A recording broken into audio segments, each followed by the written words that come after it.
¿Qué sucede con la economía en este comienzo de año? Ya el segundo mes del 2016, las primeras semanas de gestión de Mauricio Macri. ¿Cómo está la economía? Pero también, ¿cómo están los vínculos políticos? ¿De qué manera se van tejiendo los apoyos que se pueden dar de aquí en adelante para un tiempo que viene complejo, sobre todo desde marzo? ¿Qué sucede con las pymes, la economía de la Argentina también dentro de ese escenario productivo? Temas para hoy en Debate Industrial. Soy Néstor Esclausero y ya comenzamos a compartirlo.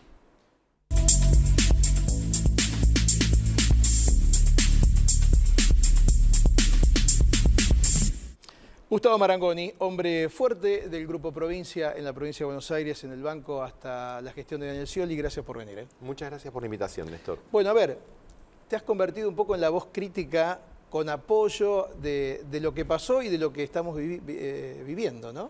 Mira, a mí me parece, por lo menos desde lo personal, necesario tratar de hacer balances equilibrados.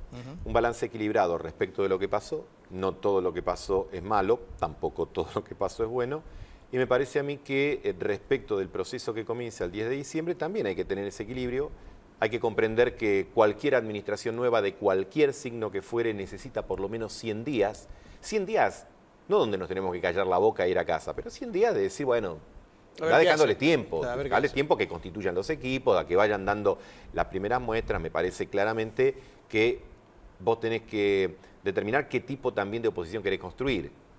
Si una positiva o una que esté con el cuchillo entre los dientes del primer momento. Claramente creo que la segunda alternativa no es la conveniente ni para la Argentina, ni tampoco para la oposición. Y creo que hay temas a resolver que son muy delicados, que van a requerir mucho diálogo, mucho consenso. ¿Por qué? Porque, digamos, en estos claroscuros que es la Argentina económica, vos te encontraste con un buen nivel de actividad y un buen nivel de consumo, pero con una inflación muy fuerte. Claro. Y eso porque además los primeros días del año ya viene muy complejo y la proyección que si se mantiene lo de enero, lo de diciembre y lo de enero, digamos, más allá de cómo se anualice, es un problema mucho más grave del que se pensaba. Bueno, claro, Néstor, vos fíjate, si me permitís la analogía futbolística. El partido empieza el 10 de diciembre y a los 5 minutos del primer tiempo, a mi criterio, el gobierno hace un gol a favor. Es decir, sale del cepo con menos estrés del pensado. Me refiero, cuando estaba la idea de unificar tipo de cambio, salir el dólar oficial a 10 y todo, algunos pensábamos, yo me incluyo en ese grupo, que eso no iba a ser tan sencillo. Bueno, vamos, salió y ese temor que podíamos tener, che, no se irá a 16, a 18, a 20, manejaron. Sí. Gol. Claro, vino el contraataque, como en cualquier partido, vos haces un gol, el otro te quiere empatar. ¿Quiénes son los otros acá? Los precios. Sí. Entonces, si vos tenés que los precios en diciembre, según algunos indicadores, estuvo 6, 4, 5, sí, todavía no tenemos datos, eso es una mala herencia de la gestión anterior, digamos, no tenemos esos datos, y en enero estamos en el mismo, si en febrero se repite, es lógico que vas a tener nuevamente una presión sobre el tipo de cambio, con lo cual vas a terminar como empezaste, tenés que evitar eso.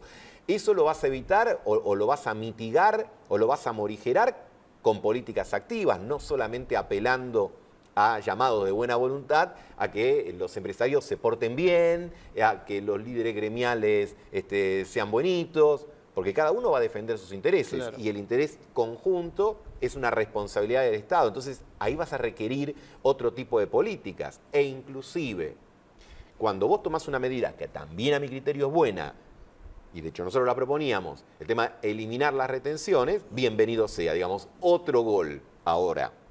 Cuando vos eliminas las retenciones, por ejemplo, vas a generar un movimiento sobre el tema del maíz. Bárbaro para el que produce maíz. Ahora, hay gente que consume maíz, no solo fuera del país, sino dentro del país. Los que tienen feedlot, los que tienen producción de pollo, etc. Y ahí tenés que ver lo que pasa en la cadena de valor. Lo que pasa es que esa cadena de valor se empezó a mover rápido, porque el carnicero que no tiene nada que ver con eso y con el pollo que se crió con un maíz anterior, ya rápidamente aumentó. Entonces, por eso te digo, vos no podés tomar una medida y desentenderte. Vos no podés tomar una medida y decir, bueno, yo ya está, hice lo que iba a decir, lo que dije que iba a hacer y ya está. Tenés que seguirlo. Por eso digo, hay un tiempo prudencial donde vos podés ir señalando cosas y sobre todo en esto también creo que nobleza obliga. Cuando sos parte del que dejó la herencia, tenés que ser... Sí, tengo una crítica un poquito más contemplativa, claro. Porque digamos, parte de los líos que hay lo dejaste vos. Claro. Y también es cierto que parte de las cosas buenas que hay la dejaste vos. Entonces yo creo que todos tenemos que bajar un cambio, hay una agenda en términos económicos delicada, porque vos fíjate, tenés cuestiones a resolver que son contradictorias. ¿Tenés que resolver el tema del déficit fiscal? Sí, lo tenés que ir bajando. 7 puntos de déficit fiscal es muchísimo. Ahora, también las provincias piden legítimamente, por ejemplo, como ha pasado días anteriores, en cumplimiento del fallo de la Corte, Santa Fe, Córdoba y San Luis reciben los fondos que antes se derivaban al ANSES porque ellos hicieron juicio. Las otras están diciendo, bueno, yo me anoto también. Claro. Fíjate qué contradicción. Tenés que cumplir con las provincias, es decir, la nación tiene que resignar fondos para dar a las provincias, pero a la vez también tiene que bajar el gasto público, con lo cual sí, porque además te encontrás en un tironeo. Para eso entonces tenés que acceder a los mercados de crédito, pero para acceder al mercado de crédito te están pidiendo otras cosas. Entonces yo digo, guarda, seamos todos responsables, que nadie resigne a lo que es su interés, pero lo tenés que poner en una mesa de negociación, y lo que vos no podés hacer cuando sos un líder empresario, gremial, político, es decir, mira, yo quiero esto y de dónde lo saques a mí no me importa, porque de alguna manera también te tiene que importar. ¿Estás diciendo que se apuró mucho Macri? Mira, yo creo que en algunos temas está buscando, y acá volvamos un poco a lo político que vos señalabas, porque acá no se puede separar una cosa de la otra. Yo creo que cualquier gobierno no peronista en la Argentina, en este caso es Macri, pero suponte que hubiese sido cualquier otro el presidente, iba a tener siempre que combatir, vamos a llamarlo así, el fantasma de la Rúa. Claro. Esa idea de que no tiene autoridad, de que va a ser un gobierno débil, porque este país solo lo gobierna el peronismo, etc. Entonces uno puede, a partir de esto, tratar de comprender, no necesariamente de justificar, que haya tenido acciones rápidas y en algunos casos con cierto estrés respecto a las promesas de campaña, porque bueno, vamos a establecer consensos, y sin embargo aparecieron una batería de decreto de necesidad de urgencia donde uno dice, está tratando de mostrar un concepto de autoridad para después sentarse a negociar. Siempre habrá la discusión de decir, y si a lo mejor el camino adecuado era el inverso, sentarte a negociar para fortalecer el poder desde una lógica distinta a lo que era la Argentina. Veremos, porque la política también es un arte de los resultados. En ese sentido, las sociedades suelen ser más bilardistas que menotistas. Claro, acá soy medio antiguo, si querés, en el debate y en el ejemplo, pero digo, la sociedad mide por los resultados. Ganaste 1-0, fue a los 46 del segundo tiempo con un gol medio dudoso, tu hinchada te aplaude. Claro. Y perdiste siendo el ganador moral y habiendo tenido un despliegue táctico más alegre y más agresivo, pero te invocaron y vas al técnico y le decís, perdimos y perdíme el clásico, yo no quería perder, etc. Entonces me parece que, insisto, tenés que dejar correr el transcurso de estos primeros meses, y yo te diría, el gran desafío, yo creo que va a ser en el corto plazo la paritaria. En el corto plazo la paritaria. ¿Sabés cómo salir ese? No, que además se ha cargado mucho más la expectativa de lo que se pensaba, ¿no? Me exactamente. Que el 20, el 25, el 30, más de uno lo va a superar en su pedido al menos. Por ejemplo. Entonces, la paritaria va a ser el tema de corto. Y me parece que la bandera que tendrá que resolver el gobierno para validarse ante la opinión pública y tener un 2016 mejor, va a tener que ser el control de los precios. El control no en el sentido de medida de control de precios, sino la inflación, vamos a decir así, que baje la inflación. Claro. Si en el último trimestre o cuatrimestre de este año la inflación está en el orden del 1% mensual, uno podrá decir, bueno, están domando el potro y le puedo extender una carta de crédito respecto de otros temas. Ahora, si la dinámica de los precios se espiraliza y entras en una situación de un círculo vicioso en el cual devaluás, te aumentan los precios, volvés a devaluar, te aumentan los precios, no encarás el tema del gasto público, te queda pendiente el tema de la renta federal, etcétera, bueno, vas a tener una agenda más complicada. Por último, Gustavo, ¿vos crees que el peronismo va a acompañar? Cuando digo el peronismo, es el peronismo, ¿no? Con todas las vertientes que todavía no sabemos bien cómo va a terminar siendo a partir del... Sí, creo que en marzo eso con el Congreso en funcionamiento se va a conocer más. El peronismo que tiene responsabilidades de gobierno, el peronismo que tiene hombres en el Congreso que están vinculados a gestiones de provincias o de municipios, va a acompañar, por supuesto, marcando matices, puntos de vista, cuestiones que necesariamente tiene que hacer la oposición, pero va a acompañar. Yo creo que lo que no va a dejar el peronismo es que algunos aliados minoritarios lo lleven a una posición sectaria, cerrada, a una posición, entre comillas, de resistencia, que yo creo que no corresponde. Uno no puede hablar de resistencia a un gobierno democrático. ¿Está diciendo que eso quizás lo encarna Cristina o el kirchnerismo no Mira, va a terminar? no lo pongo en una situación de la expresidente, pero sí de algunos referentes que ya te digo son más aliados de lo que es el Frente para la Victoria. Me parece que claramente son posiciones más ideologistas, si me permitís, y yo creo que el peronismo no se va a dejar arrastrar para eso porque es una fuerza que tiene una gran capacidad, primero de responsabilidad. El peronismo contribuye a la gobernabilidad. La otra vez yo lo escuchaba con mucha prudencia y equilibrio a Emilio Monzó decir el peronismo juega a favor de la gobernabilidad. A De la Rúa le votó todas las leyes hasta prácticamente último momento, sí, digamos, y yo creo que es lo que corresponde ayudar, Después, insisto, vos tenés matices, puntos de vista, críticas puntuales, pero yo creo que en el peronismo va a primar una responsabilidad y aquellos que quieran jugar al espíritu de cuanto peor mejor van a quedar cada vez más solos porque yo entiendo que mayoritariamente la sociedad argentina quiere resolver el problema. Y acá hay que establecer una cosa, las elecciones se terminaron.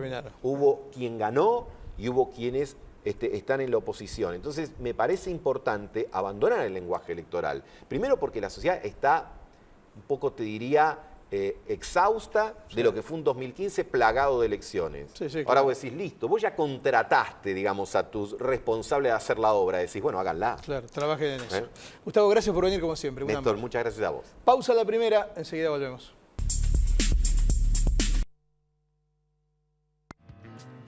Para las próximas vacaciones, los hoteles Howard Johnson ofrecen promociones especiales.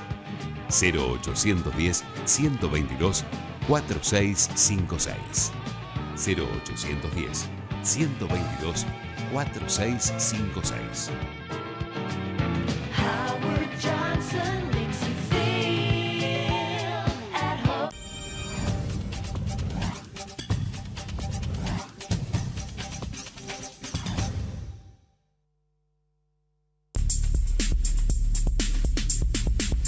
Diego Videla es dirigente empresarial, hombre de las pymes. Diego, gracias por estar como siempre. ¿Cómo estás, Néstor? ¿Bien? Recién escuchábamos a Marangoni y hablaba un poco de las cuestiones, la responsabilidad política, abordar también, más allá de la inflación y lo que pasa en el momento, las cuestiones de fondo que también hagan la puesta en marcha, por ejemplo, de la economía. Y las pymes, ahí creo que el sector de las pequeñas y medianas empresas siguen teniendo y esperando algo, ¿no? Mira, las pymes tienen lo urgente y lo importante. Lo urgente ahora es, obviamente, la tasa de interés. La tasa de interés, sobre todo, no tanto para tomar crédito, sino para descontar cheques, descontar documentos.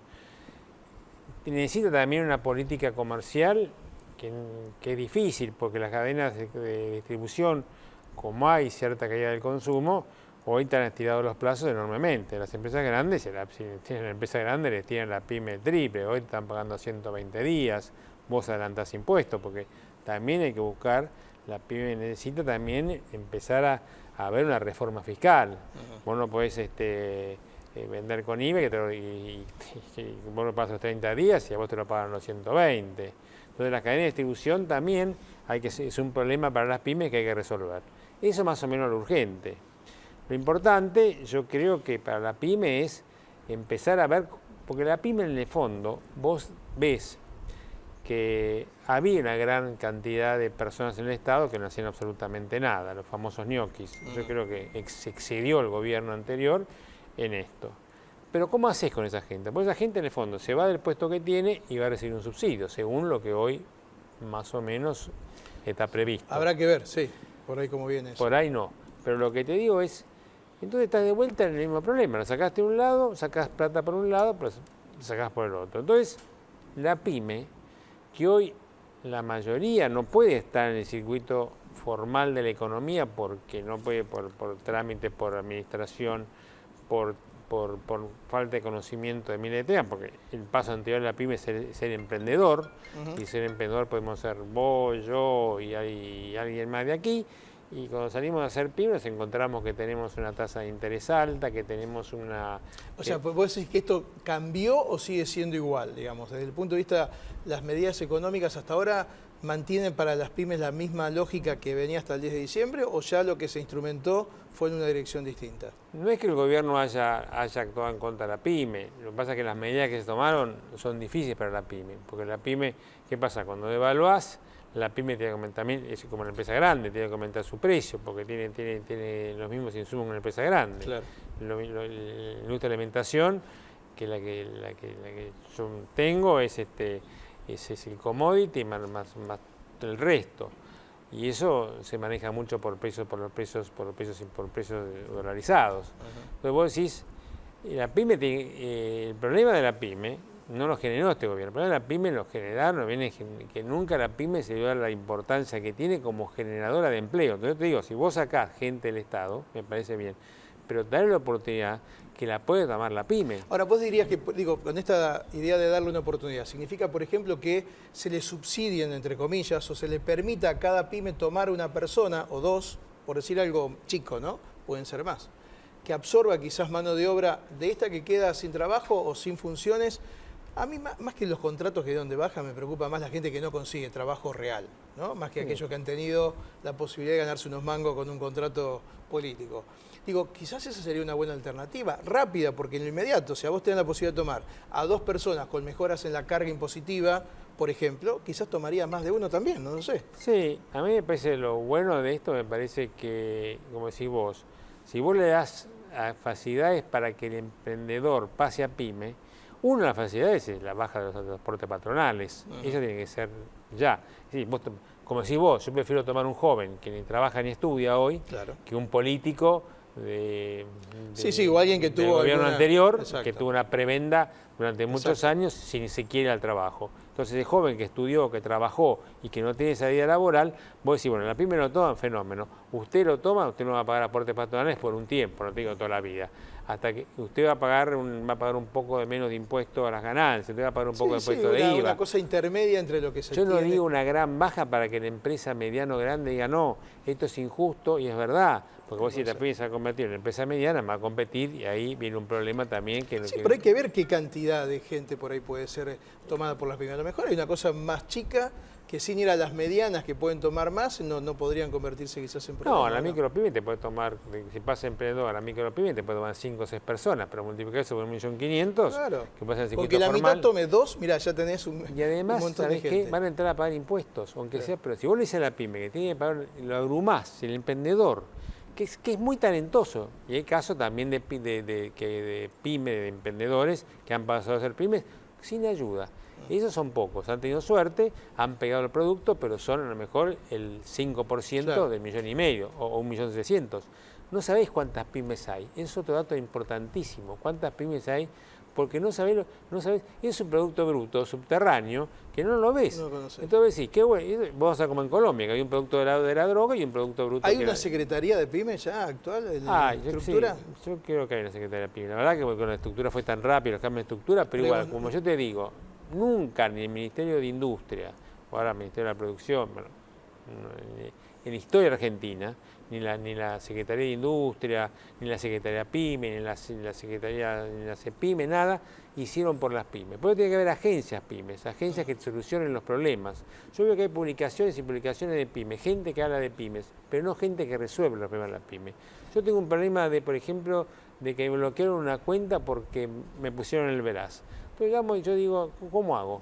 Me bloquearon la cuenta, tengo que ir a la FIP, sacar, hacer una cantidad de trámites. Entonces, si yo tuviera una agencia pyme, agarro el teléfono y digo, hola, mire, tengo este problema, ¿cómo hago? Mire, haga esto, se conduce por acá, y a lo mejor esa persona en 3 días sacó ese bloqueo, porque no había pagado, obviamente, había bien hecho el bloqueo. Es una, Sí, obviamente, es pero una medida encuentra muy, una salida muy buena de la rápida. FIP. Exacto. Pero la pyme tiene que saber cómo resolverla. Y mucha gente en la pyme, te aseguro, Néstor, que no sabe cómo resolverla. No sabe. Te necesita asesoramiento.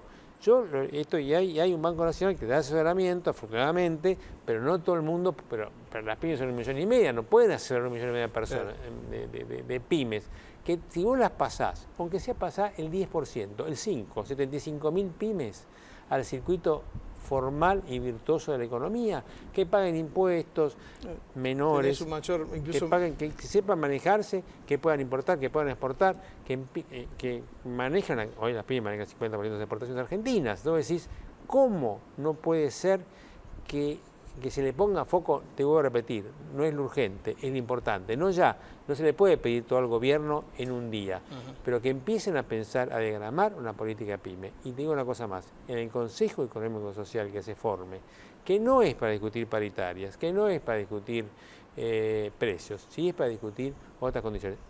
Ahí tiene que estar principalmente representada la PYME. Diego Videla, como siempre, muchas gracias. Muchas gracias a vos. Pausa, enseguida volvemos.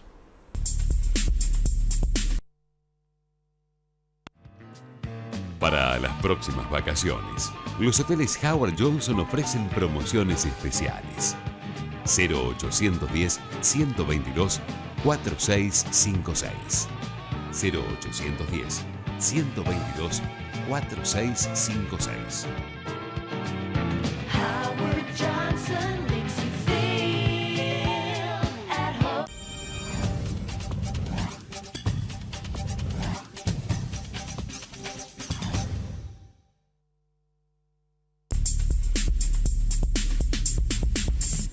Juan Antonio Lázaro es el director de la Guía del Estudiante. Ya estamos viendo allí la última publicación de este 2016. Juan, como siempre, muchas gracias. ¿Qué tal? Por Sí, estar. en la Guía del Estudiante de 2016 incluso pongo un prólogo citando un filósofo que se llamó Guénon, el reino de la cantidad. Epa, ¿qué significa eso? Tenemos en nuestras sociedades industrializadas cada vez tenemos más de todo, pero de inferior calidad. Ah, mira. ¿Y eso pasa en las universidades también? Y en las universidades es un fenómeno que no escapa a eso, más de todo, más carreras, más universidades, pero de inferior calidad.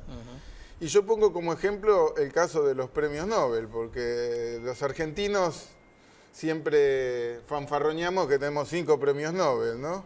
¿Y cuántos tenemos? Tenemos 5 premios Nobel, pero de los cuales 3 fueron expulsados de la Universidad Argentina por el peronismo. Uno fue detenido, desaparecido y recuperó la libertad, Pérez Esquivel, y otro se fue cansado de la Argentina, Milstein, porque le ponían un montón de Lo volvían escollos. loco. Entonces, en realidad, la Universidad Argentina no produjo 5 premios Nobel, sino que produjo tal vez 1, ¿no? Porque los demás trabajaron en otros lugares, en otros ámbitos. Digamos, todas las universidades están dictando las mismas carreras. Digamos, la lógica de eso de la cantidad y de la calidad, y a partir de todo esto, ¿también atenta contra finalmente el lugar que puede tener la universidad? Bueno, ese es un fenómeno también, un círculo vicioso. Se crean carreras que les aseguren muchos alumnos. Entonces, si el alumno prefiere abogacía, se van a crear carreras de abogacía, aunque el país necesite ingeniería en alimentos. ¿Por qué? Porque te va a asegurar llenar las aulas y por otro lado es mucho más barato crear una abogacía con una ingeniería en alimentos. Entonces este es el tema del reino de la cantidad. Tenemos cada vez más de todo, pero de inferior calidad. ¿Y qué hay que hacer con esa situación? Bueno, nosotros desde la Guía del Estudiante ponemos muchos datos, estadísticas de oferta y demanda laboral, calidad de universidades, para que el estudiante a la hora de elegir dónde estudiar tome en cuenta otras variables, ¿no? Es decir, que no son todas las mismas universidades. Hay ¿Vos decís que distintas hay calidades. universidades partidarias manejadas políticamente que no apuntan o no tienen en cuenta la calidad? Y bueno, eso es muy frecuente. En el ámbito público está el problema partidario y en el ámbito privado está la universidad shopping. Es decir, tenemos universidades privadas que tienen una infraestructura bárbara, que los padres se quedan impresionados por la infraestructura, por los ascensores, por los pisos de mármol, pero después es hueco, es una cáscara. Es la universidad shopping. De manera que son los dos males que tiene la Universidad Argentina. En el ámbito privado, la universidad shopping, y en el ámbito público, la universidad, podríamos decir, unidad básica o comité. Un comité ¿no? de ahí. Juan, como siempre, gracias por estar. Un gusto, Néstor. Pausa la última, enseguida volvemos.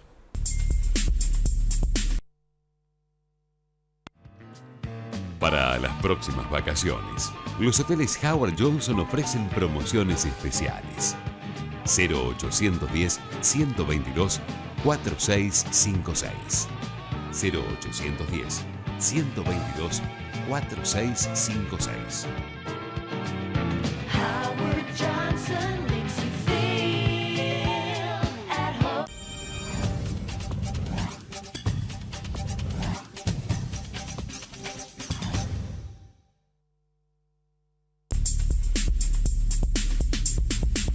Juan Paulenco siempre nos lleva a un recorrido por todo el país. Juan, gracias por estar.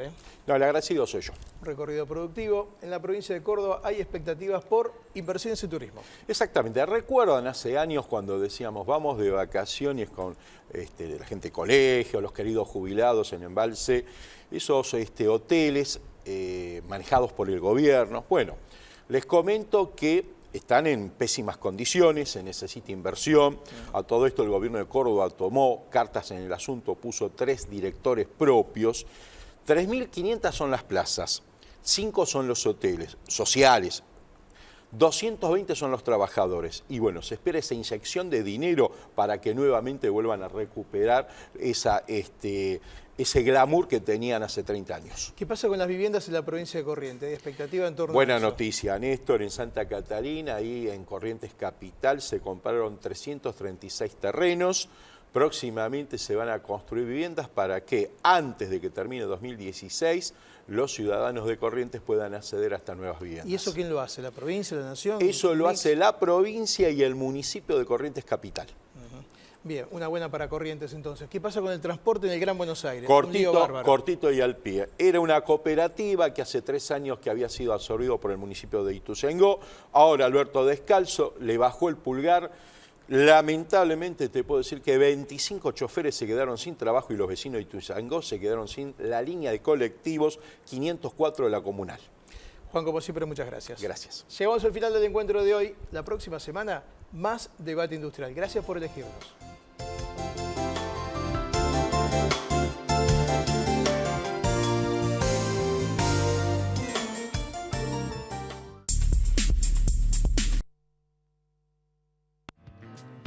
Para las próximas vacaciones, los hoteles Howard Johnson ofrecen promociones especiales.